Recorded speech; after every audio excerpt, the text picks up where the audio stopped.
Hello, Keith Rucker here at VintageMachinery.org. Guys, I want to give you a quick update on some new parts and pieces we got for our big 28-inch Monarch Lathe. As guys that follow along regularly know, I acquired this machine some time ago. Been slowly just doing a little bit to it along. But when I got it, I did not have a tailstock. And that was something that I knew was an issue with this machine. And I just said, well, we'll work it out, we'll figure it out. My original plan was I was just going to adapt a different tailstock to fit this.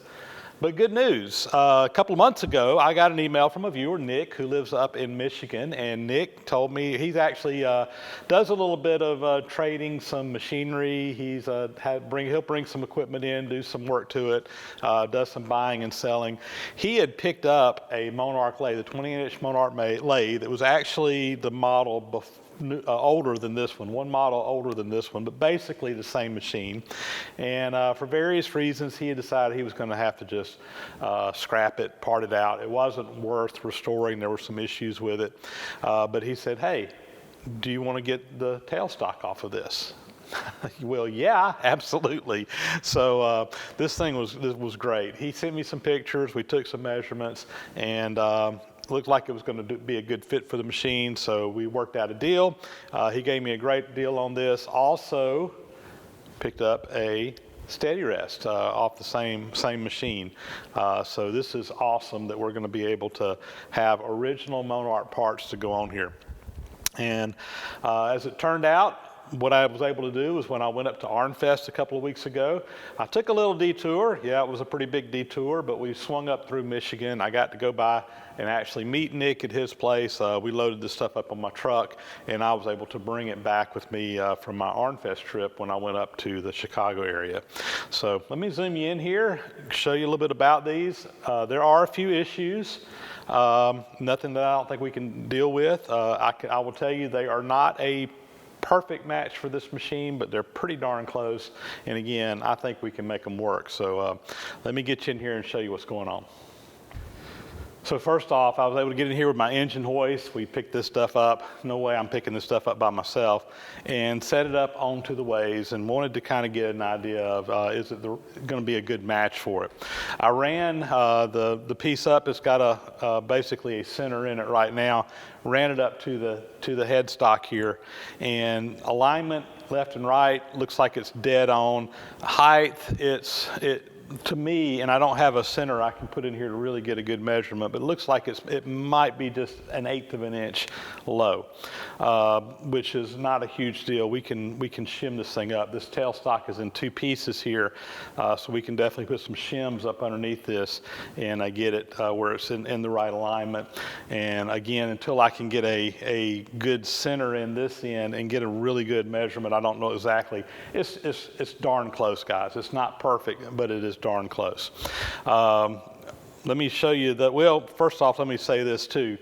One issue that I know I've got, and this particular tailstock model had a option in it that came original from Monarch where it does not have a Morse taper in it. It has a live center actually built into the spindle here.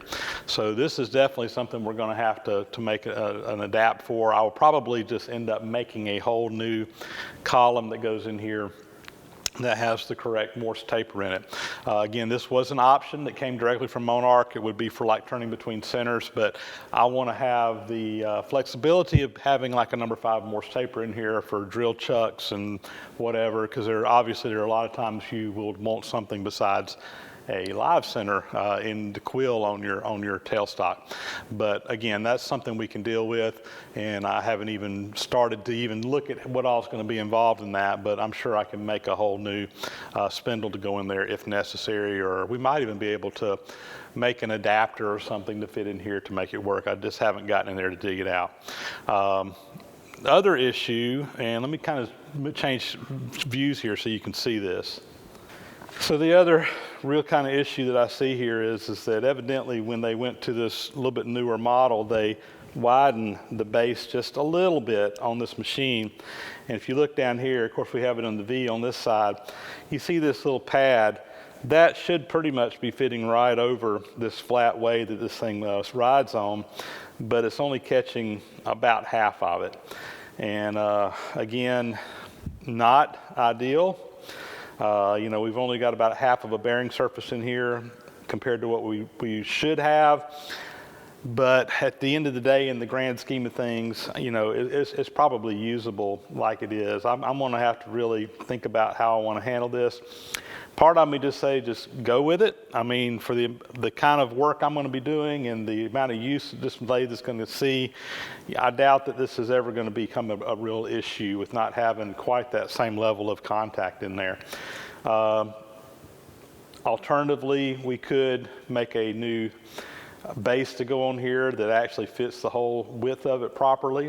We could make a new casting and just do it all up. I could cut the bottom of this off or mill the bottom of this off and make an adapter plate that fits on the bottom of it to take that up. But again, my first inclination is that while it's not perfect, again, we can live with it. It's not that big of a deal. So I'm going to be thinking about that as we move forward. But obviously, again, there was a little bit of change in design as they went. But the main thing is that I think it's going to line up all right as far as the spindle to the center here. Again, it's just a little bit low, but we can, with some shims, we can take care of that. But that's a little bit of an issue. The other big thing is the clamping block that goes up underneath the bottom doesn't fit. So we're going to have to make some new ones of those. They're, again, just a little bit short, so when you go to tighten up, clamp the tailstock down, it doesn't clamp perfectly on there. But again, I think we can make it work. This is going to be easier to do that than my original plan, which was basically having to make a whole new base and adapt a different piece on here. And I can still do that. I can still make a whole new base here and just have the original Monarch part on the top. We'll figure that out as we move down the road. In addition to the tailstock, we were also fortunate enough to get the big steady rest that goes with this lathe, or one similar to it. And again, the base is not a perfect fit. We got the exact same thing going on we have with the tailstock, in that we're only catching about half the distance here on this bottom way. And again, the clamp on the bottom is not a perfect fit. We're going to have to make a new clamp for sure. But again, it's going to work. The left to right on this, it's dead nuts on, and just looking at it, I mean, it's so close to being in line up and down that I think it's going to be just fine. So I think this is going to be definitely a user here. Now, as far as this one goes, there is a little small issue with it, and that is that this ear was broken on it. And I'm probably just going to cut that off and make a new ear, and we'll put that on there. That's going to be, it's going to require some work, but in the grand scheme of things, it's a fairly easy fix to fix that. But got a nice steady rest to go with this lathe as well, which will be a very nice addition that we'll definitely be able to put to use. So anyway, some nice parts for this machine.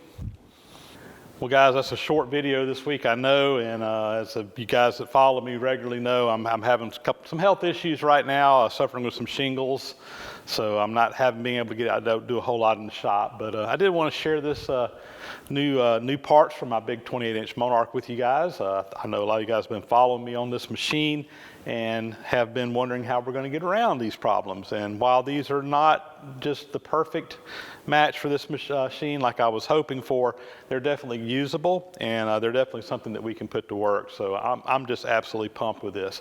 And a big thank you to Nick up in Michigan for offering these items to me, contacting me when he decided he was going to scrap that machine and give me the opportunity to purchase these. He gave me a great price on them, and I enjoyed being able to just go up and visit with him while I was up in the area, so that was fun as well. So with that, that's going to be a wrap for this week. So hope to be back out in the shop and getting some more machining content done for you guys here pretty soon. Probably next big thing I'm going to be working on is trying to finish up my 16-inch Monarch lathe. I got a couple other little projects we're going to be working on, but that's hopefully going to become a focus out here in the very near future to try to get that machine fixed up and going. And then also I want to get this big 28-inch Monarch going. Get these jobs knocked out so that we can start some new restoration projects. I got my 10EE lathe that I want to get started on. I also have the big metal planer over here that I'm really kind of anxious to get into and start doing some restoration work on as well. So with any luck, we can get these two machines knocked out, and I will feel comfortable starting some new projects and hopefully get started on those this winter out here for some new machine restoration projects for the shop. So with that, that's going to be a wrap. Thanks for watching as always. Leave me some comments, shoot me an email, whatever you like, and leave me thumbs up, all that kind of good stuff. Subscribe to the channel if you haven't already. And with that, we'll talk to you next time. Thanks for watching.